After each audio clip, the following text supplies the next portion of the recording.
Okay, guys, I'm sorry about that. We lost. She couldn't hear me. I don't know what happened. So I had to go off and come right back on. Uh, she couldn't hear me. I just hope she can hear me now. So let me see if I can get her back on. Hi, guys. Thanks for coming back. Thank you. Thank you for joining us again. I'm trying to get us back connected to her. I don't even know I'm not even sure she knows that I went off. Maybe I should have even called her back. I'm not sure she knows. Let me wave right back. Waving right back to you. So hopefully Mrs. Kemi Nelson can call us back because let me see. I think she should be on. I'm seeing some requests here. I'm trying to see who else has sent in a request, if our guest is on. Okay. Hi, guys. Happy Sunday to everybody. Hi, Kemaru King. I'm getting to know a few names now. How are you doing? Let me see if she's back. She's not back yet. I'm not even sure she knows I went off. Maybe she thinks I'm still on. I don't know. I don't know. Hi, BC. Always good to see my people from your view sticking around. Where's Kemi? She's not here yet. Ooh, I don't know what's happening, guys. So how are you guys doing your Sunday today? I mean, I had pounded yam and egusi, not egusi, F4, and snail and chicken and everything. Mrs. Nelson, if you're watching me, please reconnect. Call me back. Send your request in again. I can't see your request. Please. I should have told her. She didn't know I went off actually, so she's going to send her request in. There's so much to talk to her about today. Let me see who else is there. Tino, Lizzie. Oh, my glasses. I need my glasses. I forgot I have glasses. This thing is such a habit you got to get used to. Okay, I think she's. Let me see. Hey, Musiri dancing. Oluwala Bake Bliss. Okay, there she is. Okay, so she's coming right back. Hi, guys. Mr. Brown, it's not Mr. Brown's birthday. It's not his birthday. I was just saying, hello, ma. Can you hear me now? I'm back. Yes. Can you hear me now? Fantastic. Okay, so let's go right into it. There's so much to talk about. Now, tell us about, as I said, the reason we wanted to have this interview is to talk about your life, your marriage, your career, and then your lifestyle. So let's start with your life, growing up. How was growing up for you? Where did you grow up? Was it in Lagos? Was it, what state did you grow up in? Did you go stay with your parents or with your grandmother? How were you raised and up until the secondary school and university level? Take us through that journey very quickly. Well, of course, I was born in Lagos on the island, precisely at the Market Street Children's Hospital. And my mother then was working as a civil servant in the hospital. And of course, my father was an accountant, was working with the railway at that time. Right. Growing up for me, I was brought up, because being the youngest in the family, so from both sides. My father was a polygamist, but my mom, the only daughter she has. So I enjoyed my growing up perfectly. And when at some point, because I lived more with my mother in Lagos as well. Yeah. So when my stepfather was when he had to go to Kano, I think he was transferred to Kano. He was then working with the Shell company. Right. My mother didn't want to take me out of school. So at that time, we were living in Surulere with the Shoremekuns. So my mom left me with the Shoremekuns. The Shoremekun, Mr. Shoremekun was the principal of Bad Freeman High School in Surulere. And Mama Shoremekun, a teacher in one of the primary schools. So I lived with them for quite a while when my parents were out of Lagos. But when they returned, I moved back to my mother. And of course, because I was living with the Shoremekuns in Surulere, that was why I attended Anglican Girls Primary School in Surulere. And I moved back to my mother. And I, after my primary school, of course, secondary school, I left Lagos, went to Jebode, Anglican Girls Grammar School, after which I went to Ibadan for further So education. which university did you go to? Did you go in Lagos? Well, I started first as a nurse. I trained Wow. in UCH. I trained in UCH as a nurse and as a midwife later, and at UCH Ibadan. And because of my own quest for education, I came back. I also attended LASU. I had my executive MBA in LASU, and I had a diploma in law in LASU. It's interesting that you have all this background, because when we see politicians, I mean, I hate to jump into politics. When we see people like that, they just wear their gele. You see them all this singing and think, what is that one? All these politicians. But when I hear you talk, you're actually educated, you're exposed, you actually sound in your area. So why is there this perception of people like you that they're uneducated and they're just yalogers and they're just women that just carry themselves together? I mean, how were you selected into this circle of politicians in Lagos State? Well, I think for me, I think leadership is a calling for me. Okay. Because all through my school days, both the primary, the secondary, everywhere I went, I was always in charge of my class, in charge of my set. So I think it's an inborn thing. And of course, service. I like to help, always willing to do one thing or the other for people. And politics for me, it wasn't as if somebody just coerced me. It was circumstantial. Some many years back, some of us started an association on Allen Avenue where I live, and we pay a lot of money in terms of service to the council. So one day we were just discussing, and we all said, look, how can we be paying so much money to the council and we have no say? Don't even know how these things happen. So we decided that, okay, 4 of us should go and have a discussion with the council chairman then.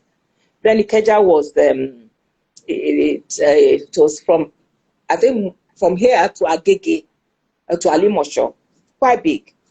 We went to see the chairman, and we told him it was an appointment, and we sat there for hours.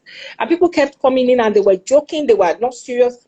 It was at that point that I made up my mind that, okay, from now on, I must be part of those that will be installing chairman. So I will have a say. Why would I put my money somewhere and I won't have a say? That was the first thing that aroused my interest in politics. And luckily for us then, Babangida came and said, a little to the left, a little to the right, new breed. And for me, I decided, because I had some friends then who were already in politics, so I just joined them, and I joined the NRC then, National Republican Convention. In fact, I was the candidate for my senatorial zone at that time in Lagos. Wow, interesting. Okay, so I don't want to get us into politics now, because trust me, I have some interesting questions for you in politics. We'll come to that later. Let's start with marriage. Okay. Your husband, I don't know, is your Kuru, what Ghani, Muslim, Christian, is he a banker? Is he a business? We don't know anything about this, your husband. We just know that you are Mrs. Kemi Nelson. Please tell us a bit about your husband. Let us even see his face. Maybe people in your circle know him, but people like us, our generation, we have no idea who your husband is. You know what? About him. Yeah. I married the best man on earth. Oh, wow. My friend, my brother, my father, my everything. My husband and I started out since I was age 14. Wow. When I was in my secondary school, I met him. We were doing, all this small boyfriend, girlfriend thing in school. Yes. So he was in Batfreeman then, and I was in Ijebode. My husband will come from Lagos on our open day. He will come with meat pie from Kingsway then, hot meat pie, sweet, all sorts, Wow. That was, I mean, we courted for about 11 years before we even got married. So if you add 11 plus 39, so that's the man I've known all my life. All your life. Yes, so that's That kind of love doesn't exist anymore. That kind of love, 14K, you've known somebody since I think 14. we should go back to it. It's important if we can do it. Because we have become so close that we don't even remember that we are without each other. One. And our thoughts, most times our thoughts happens to be the same. When my children come to me to ask me for something, my answer is usually his answer, even if we have not discussed it. So we've known it for so long a time that you've known each other for so long, do you guys fight? I mean, when you fight, how do you resolve it? One thing that we have some standing rules. When our children were growing up, that anytime of course we do have quarrels, we are human. Anytime we have disagreements, we have quarrel. If any of them should come in, that is the end of it. If they leave, we can go back to our matter. But at that point, it has to end there. And if you ask any of my children, at least the eldest of them is almost 36, 37, they will tell you they've never seen us quarrel. And of course we do a deal. But this standing rule really helps us. And of course we have another one, that anytime, no matter how bad the situation is, if I'm quarreling with somebody, I'm angry, I'm this, if my husband comes and says, Kemi, is enough, I must turn back. That thing was difficult for me. Brown tried it for me back. I'm like, I was charged. No, it's the ego. The man's ego is important. It's important. It's important. This thing called marriage, Hey, we need counselors, because there are points every woman goes through that phase. Another thing that most of these young ones don't do. One thing we have is not written, it's an unwritten law. I don't pick my husband's phone. If I'm that's the truth. If he's ringing beside me, I will take it and give it to him. I won't have to open and look, because why do you want to give yourself some hypertension for crying out loud? We don't do it, honestly. And that is true. Nobody has talked about it. It just happened. Me, I check my husband's phone, and I'm not worried about what I'm saying. I think to give ourselves some sort of respect. Some space, yeah. That doesn't make any difference. It may not even be a woman. It could be for business. It could be whatever, Right, interesting. So I was going back to this issue of marriage. Now, one of the challenges women are having today is that many of us are more empowered than our husbands. So they are bankers, you're making $2 million a month, and the man is maybe making below 250,000. And no matter how you try to humble yourself with the plenty of money you're making, your husband still feels as if you're dominating, that you're still not humble enough, or you're not submissive enough, simply because you're any more than him. And you as a wife, you are doing your best to be humble. But how do we as a woman, as a 21st century woman, how do we marry that? Let me submit to my husband, and at the same time, I am almost like the breadwinner of the house. Well, the moment you start to think that you are, then you have a problem. Even if you are, don't think about it. See the man as still the head of the family. The moment it occurs to you that you are the breadwinner, you are the one doing this, then you have a problem. And you must always remember to massage your husband's ego. In fact, those that have more are the ones that should be more subservient, so that he doesn't see it as though it's arrogance. The Yorubas say they say you must have this ogbon. I missed that. Pretend, even though you are the one doing all of it, but pretend that he's the one doing it, and make sure whatever decision you want to make, carry him along. Let him feel that he's the one making the decision, even though you are the one indirectly, but let him feel he's the one making all the decision. Let me tell you why that is difficult. Because you mothers send women, you send us abroad to get exposed. We work, we get this empowered mentality that I am who I am. You sent us abroad. We're back now, and you now want us to pretend and start acting as if, no, you're the one that is doing it. It's all you. So for us, it's like you gave us this mentality of we are sufficient as a woman. Let no man come and tell me anything. And suddenly you're not telling us again to pretend that he's the one that is in charge. You must separate the two, Mariah. You must separate the confidence we gave you when you were going to school. You now must separate it from the confidence of having a marriage, a successful marriage.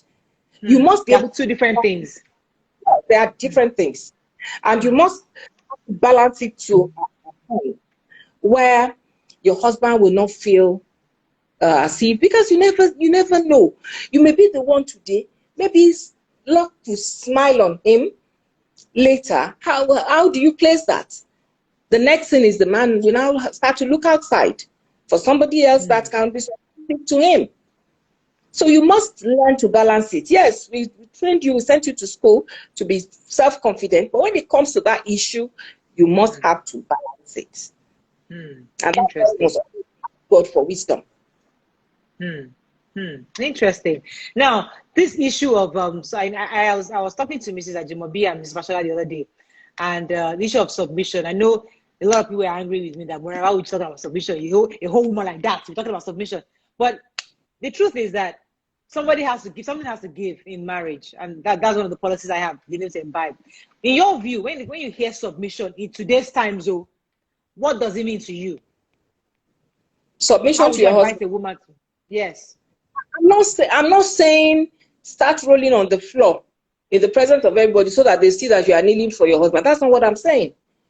For instance, there's a family event and you are the one that will bankroll it. You don't have to let the whole family know that you are bankrolling it. You can even call your husband in your closet and agree that these and these are the things we want to do. How do you want us to go about it? Okay, I can do this. I can do this. And everything that you have to do, he will be the one to speak about it. So both of you have agreed in your closet. But between the two of you, you know that it's my wife that is my supporter. It's my wife that is. But the wife must not carry it on her face. She must not let it be. Not even to her closest. One thing I don't do, Mariah, and I think is a lesson for the younger ones. There is none of my friends that will come out to say that I've ever discussed my husband. As a matter of principle, I don't discuss my husband with anybody. Never. And I say with pride, nobody. Even my mom when she was alive, we never did. We quarrel a lot when somehow we settle. We can, of course, we may not speak to each other for 1 or 2 weeks, but we have a way of coming around. But we made sure never involved a third party in our marriage. There's always that one friend that is close to you that you have to confide in. There's got to be 1 or 2 people that at least, even though you don't tell everybody, but there's got to be 1 or 2 that we can have as close friends. But we can share our thoughts. You don't need it. You don't need it. If you feel strongly that something is bothering you, you want to discuss it. I don't want to sound as if this pastor is speaking. Sit alone, pick your Bible, read, ask for God's wisdom. You will get over it. I don't do it. And if I do it and I still do not do it, and I'm telling you, I've been with a man married for 39 years, I believe it works. Let's talk about raising. Let's talk about raising children. Raising children. How were you able to come together to raise? Your children are obviously doing well. They are out of the country and they are married.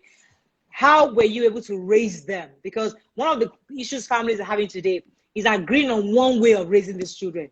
Somebody comes from maybe the north, and that one's come from maybe the east, and the way they do things are totally different. And you're trying to understand how best to merge culture, beliefs, values, moral thinking, and all that. How were you able to do it in your own marriage? How did you raise your children? Mariah, in my case, because my husband studied abroad, most of the time he was in America. So, and when he came back, I discovered that that's the link of university days, was missing. He had his friends in the secondary school, the primary school, but in the university, many of his colleagues are in the diaspora. And you know you need networking. So I made up my mind from that time that all my children must go through their first degree in Nigeria. They can go anywhere else or whatever. And I was able to carry him along in that path that, look at your situation. Most of your friends through university, they're in the diaspora. And you need to network. And that is a very important link in the life of anybody. So he agreed with me. And we told our children that whatever you want to do, you do a first degree in Nigeria. We'll give you the best. Go to the best of schools in Nigeria. We'll support you. And once, after your first degree, anywhere you want to go in the world, we will support you. He agreed with me. That was what we did. In fact, one of my children, I won't mention his name. He said, if we do not allow him to go to America, he will not read medicine. Then we told him that, are we asking you to read medicine? Yeah, no, medicine. There is Raji, the carpenter. He can come and teach you how to do carpentry job. Our decision of ensuring and encouraging them to have their first degree here. And we achieved it. I like that. You know, Mr. Femi Falana, SAN, did the same thing. All the students, Fowles, the lawyer, the one that is in TVC, they all did their first degree here and then went anywhere in the world to do their master. So it's part of that network you get. And I think it's a good thing. I like that. Now, I don't like to use myself as an example a lot because people always try to find out more about me. But one of the things I have observed is that, again, like in my own house now, for example, my husband does our rent. He does the children's school fees, the generator. The only thing I do is food. I only handle the food.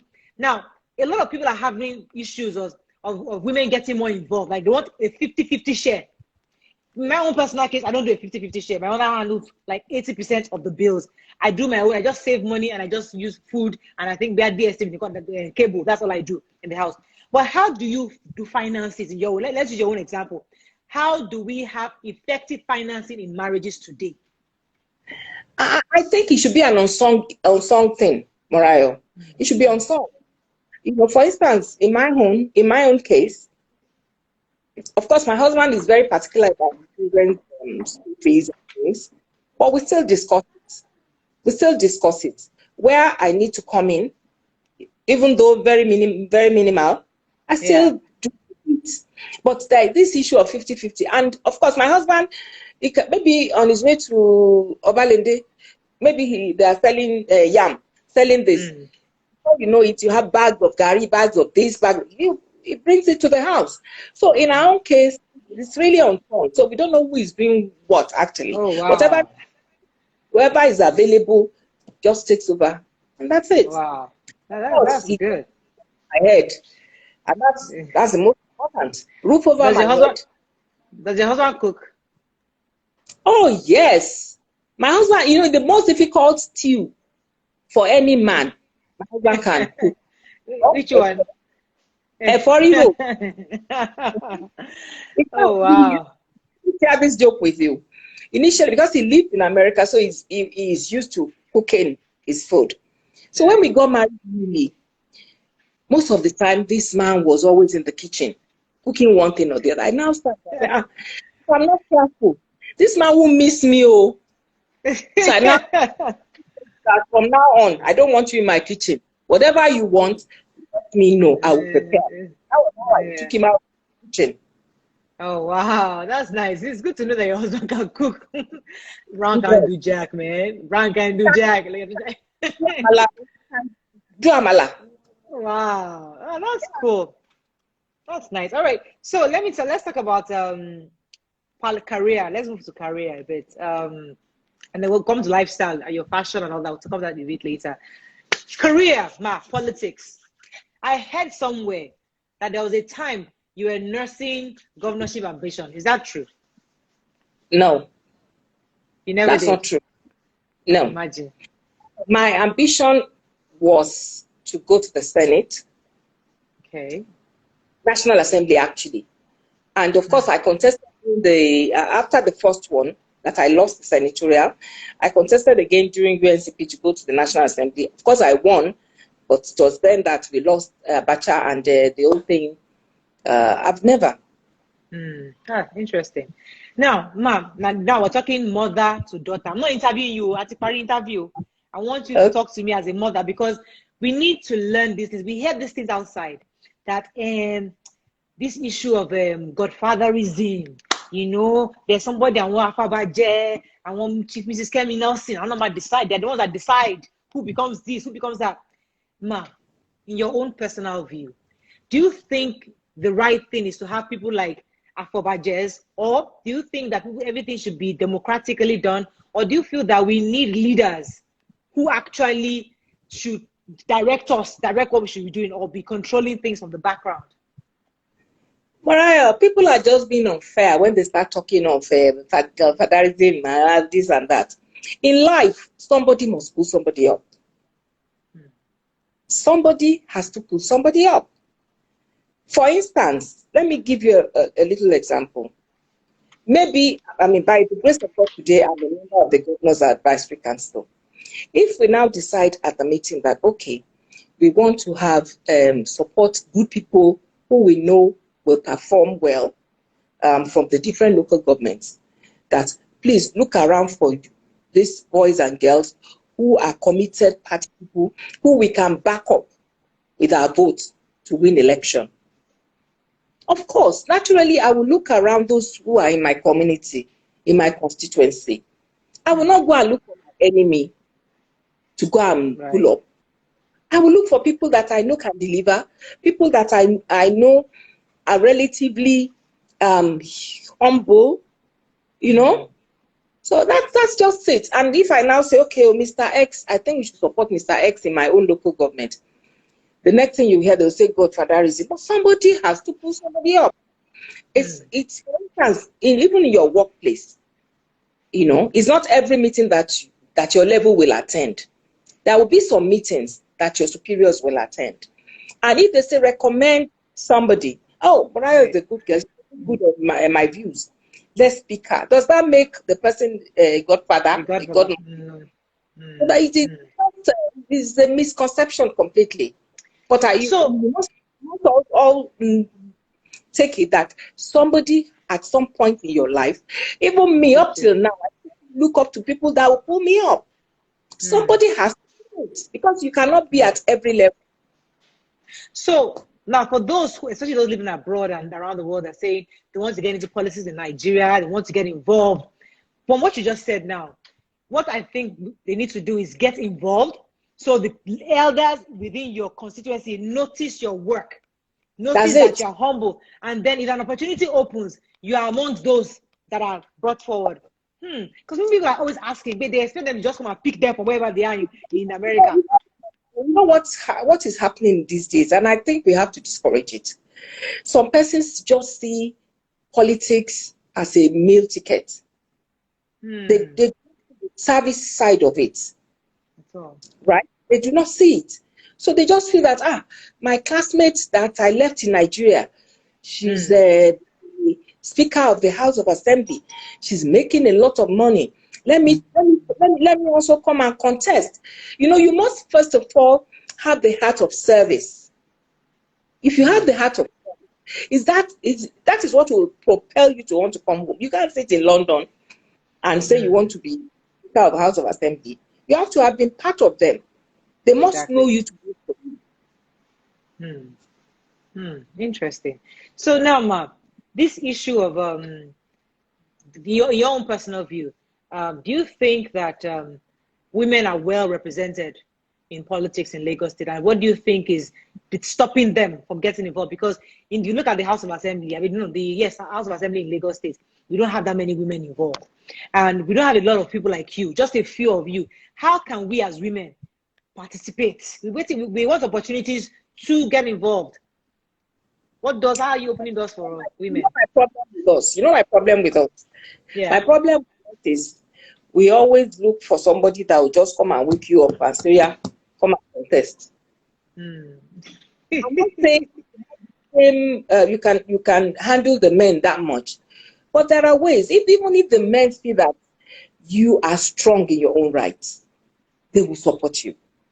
But most of our women sit down, they'll be looking for a man that will come and call them in their home to come and be this. But when they see Mrs. Nelson going from one place to the other, struggling all over the place, they think she's wasting her time. And you see, another area that I've been telling our women, in every local government, we have wards. We have local government and we have the state. In your ward, in your own ward, where you have like 22 members of the EXCO there, you may not be able to have all the 22, even if it is only 5 of your people that you can look around for and push. There is no how they will make any decision in that ward without recourse to you. Even though you have 5 out of 22. Because at any point in time, they need more people for them to be able to win. So they'll say, call her, she has 5 people in our EXCO. So it won't start from there. But most of our women, they are waiting for people to come and say, take. But they always said that politics demands that women stay out so late. Someone like you, your husband has supported you for forever. But when you go out for late night meetings, I mean, thank God for Zoom now. Hopefully these late night meetings will stop. But some women, some of us are going to meeting, political meeting, late 11 p.m. Loru. You have a husband that obviously supports you, but not everybody has that kind of family system to support them to be going for late night meetings. Mariah, that is not true. That late night meetings for women, it happens once in a while. It's not an every thing. It's not an every thing. And most of the time when we have 1 or 2 late night meetings, it's usually during elections, during campaigns. And, you know, most of the men too, they don't encourage you to be out. Although we feel that they are cheating us, we believe that that is the time they make most of the decisions, this late night. But that does not mean that you want to be out late all the time. There's nothing you'll be doing there all the time. Nothing happen all the time. And like I said, any woman in politics, once you have, if you're a married woman and you have the support of your husband, that is 70% success for you. And ensure that your husband, your children are your kitchen cabinet. Even the ones that do not to them, the one that does not concern them, discuss it with them. So that they understand what you're doing and they'll be sympathetic with you once or twice that you might have to go out. Tell us about the former governor of Lagos State, Asiwaju Tinubu. A lot of people have misconceptions about him. I know he's somebody you highly respect and regard. Tell us about him, because many people don't know him, the backstory. They just know him, he's the godfather of Lagos. He's the Kiniko of Lagos. You know him personally. Tell us something about him that we don't know. Asiwaju Tinubu is a man that is always, he looks out for good people, intelligent people. He looks out for them. Once you are able to convince him that you know what you're doing, he will have your back. And he's not a man that will say, it has to be my decision. If you have a superior argument with him, you have the day. And he's a man will be the kind heart. He's very kind. You go to Asiwaju and say, this leg is paining me, sir. You will see his face change like a woman. Oh. Always. But many people just say, he's the one installing this, he's the one installing that. If you are not a good person, you can't install anybody. And if you want to, okay, he wants to install a governor. If you don't have the confidence of the people around there, there's no way he will do it. So there must be something about him, you know, that people gravitate towards him. Nice. Why are they not, if you can count all the people that God has used Asiwaju to raise, to lift up, it doesn't happen by accident. I always tell him, popularly, I told him one day, I said, Asiwaju, if they lock you in one room, take all your phones, they leave you there for 48 hours. By the time you come out, you can destroy the whole of Nigeria. Because it's very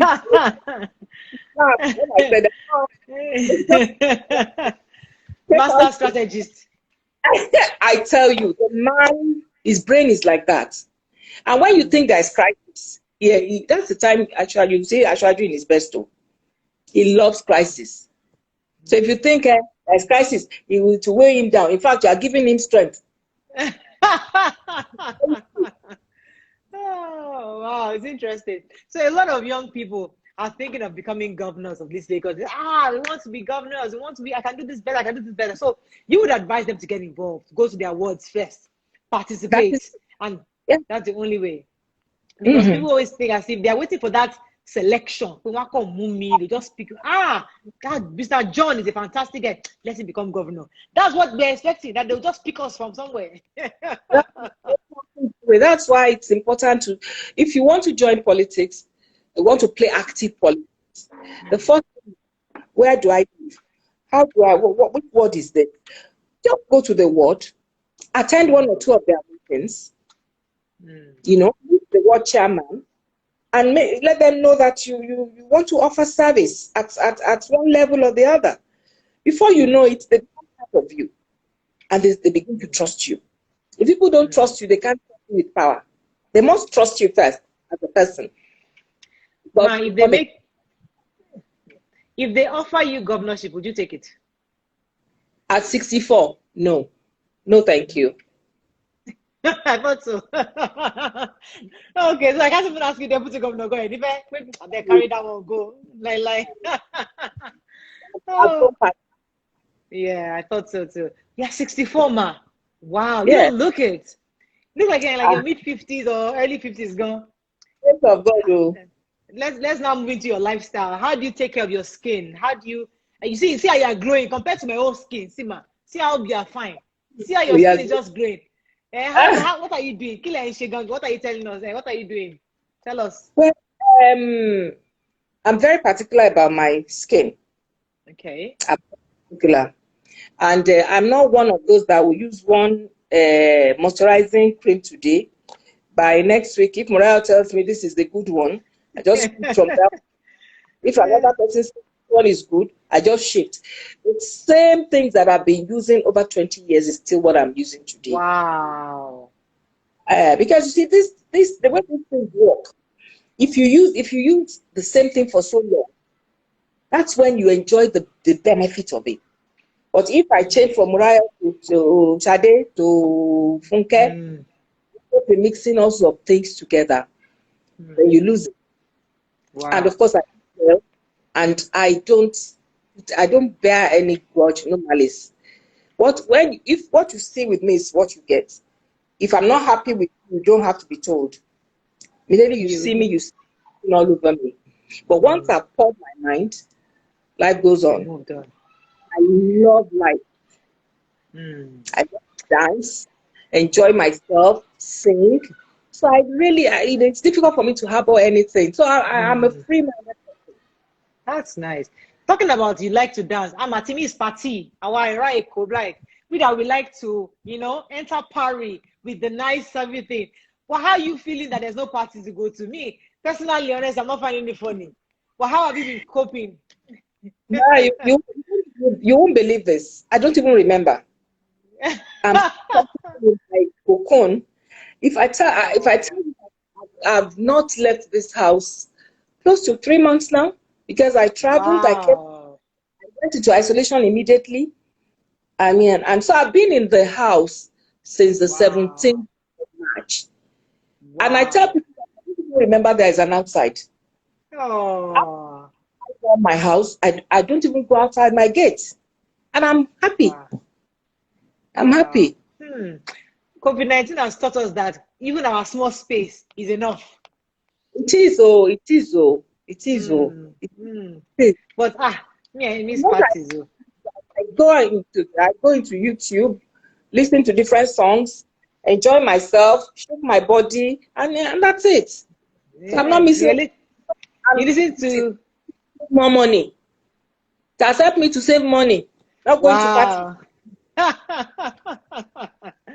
That's you buy Ashebi because we see you buy Ashebi. You will not finish buying political Ashebi. You buy party Ashebi. It's not even Ashebi alone. You buy Ashebi. You give the envelope to whoever is celebrating. the musician will call your name. Ah, Kemi Nelson, and give money. Some hangers on, give money, give money, give money. By the time you put it together, a lot of money. That's so true. That's so true. But man, we always, anytime we go to parties, we see you like, what's your fashion like? I mean, how do you pick out what to wear? Aside from the Ashwebi part, do you? I see you wear some really lovely gowns to church on. I don't go. I mean, on Wednesdays, you see. How do you pick them out? They bring them to you, or you go and buy them at the stores? How do you put your stuff together? Your fashion. Well, number one, I treat all colors alike. I don't have any favorite color. When dressed, I treat all colors alike. And you get to a stage that those who are your customers, when they have things, then they already know your taste. I like to dress simply. Anything that has too much of this it's not mine. I like simple clothes, dresses, around. So I already have the people that know my taste. So when they have things that they believe I would be interested in, like, yes, that I like, and that's how it happens. But okay, I will not be going into shops. I don't have all the. Happy God. Okay, so this is your gele that is so special.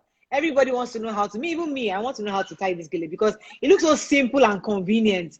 And I have to teach us, but you teach us in a moment. But somebody was asking me that I should ask you that a lot of Nigerian women politicians are not humble. They're always like, I'm here. They don't. They say you should tell them, but they should please calm down their high horse because at least they can do is be connected to us. How do you react to that? Do you think they're always high in there like that? Well, people who do that, if you look at their background, they have nothing to offer. If you read, people who do that, they really do not have anything to offer. Because if you are what you are, you don't have to do that before the people you are. Yes, that's true. Okay, so just so that we don't lose track of what we want to do here, I want you to teach us how to make your gele. So please, I have my gele here, ma. How are you going to do it? I'll do it now for you. I'll do it. I'm like, yes, I'm here. I'm going to take it off. Okay. Are you ready? Okay. I'm very ready. How are we going to try it? How many put down? So only glasses, Michelle. Split it into 2 halves. 2 halves, okay. Wait, like this. 2 halves. 2 halves. Okay, it's ready. Yes. Then you go straight like this. Make sure it's equal. Equal, yes, it's equal. You do it like this. Then you bring it back to the front. Okay. You now hold it like this with your armpit. Okay. So it's 2 now. Here. Yes. You now hold it like this. You come straight like this. Yes. Hold it a bit more. That's too much.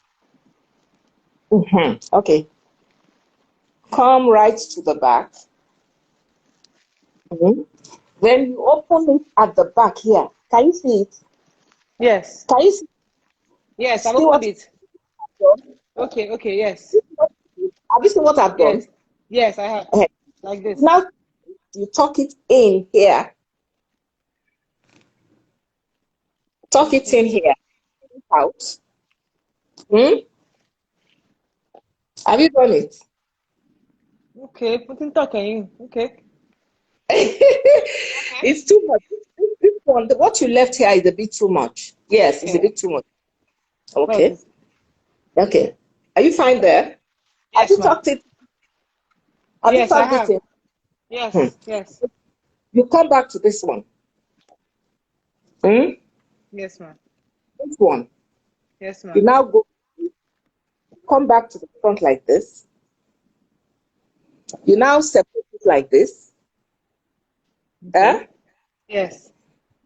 Hold it here at the tip here. Okay. Then fold it. Keep folding. Keep folding it like this.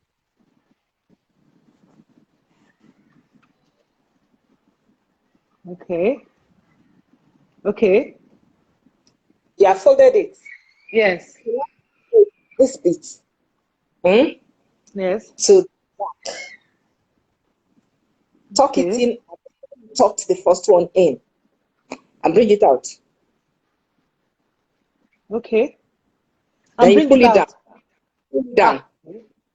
Ah. Ah, mo ti ṣí mi kan. Mo ti ṣí mi kan. Mo ti ṣí No, mi no, no, kan.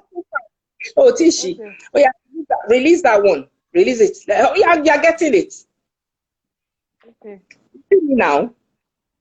Hmm? Okay. Okay. Okay. It's out. Okay. More, a bit Okay. more. Okay. Then you roll it. You roll it. You roll this one. Hmm? Mm-hmm. Then take it back to that same hole and Okay. bring it up. Okay. Hmm? Okay. Okay. You're Okay. trying, don't worry. Okay. Have you done that? Yes, ma. Hmm? Yes, ma. Then you now take it out and do this. That's it. Ah, it's a bit of practice. It's a bit of practice, but You I'll have keep done well. trying. Thank you, ma. Up here. To the side. And that's it. Ah. Thank you so much, ma. It was such a pleasure talking to you today. So, I mean, any last words for us? I mean, especially for young married women like me, because one of the things I try to do is there are too many people telling stories about how bad their marriages are, how horrible their husbands are, or how horrible their wives are. There are so many of that story out there. But there are some of us that don't have that experience. They actually have good husbands or good marriages. And I like us to open our mouths a bit more to share those stories so that we can encourage others. And that's one reason I want to bring people like you to tell us about those life lessons you have learned. And I'd like you to leave us with a few nuggets. What are those things that life has taught you that you like to let every woman know out there? The first thing is that you can make your husband what you want him to be. Right? One, by making him feel the most important person in your life. Right? Right. And whatever he likes, encourage him and go the route with him. Then, like I said, you don't need to be suspicious of your husband all the time. That's the issue of picking his phones, picking his calls, listening, standing by the door to hear who he's talking to. You don't need all of that. And support your husband. Totally. My final question, Ma. Have you ever made any mistake that you regret that you like us to learn from today? Any mistakes in life? Well, friends. I have learned a lot from keeping friends. You don't need them. Anybody that will add value to you, you don't need them. Any friend that you will keep, be sure that that person has a value to add to you. Because if you befriend somebody that is not going to add value to you, they will pull you down. That's the greatest regret, the greatest lesson I learned growing up. Fantastic. I think we can end with that. Thank you so much, Ma. It's been a pleasure. Thank you for the gilly. I'm going to go and practice it. Go fit me, go. I think I'm going to adopt it. I'm going to want to take it. Fit me. Yes, I'm going to go and practice it. Make it my signature look too. Thank you, Ma. My regards to Daddy, Ma. God bless you, Ma. All right, Ma. Thank you. Bye-bye.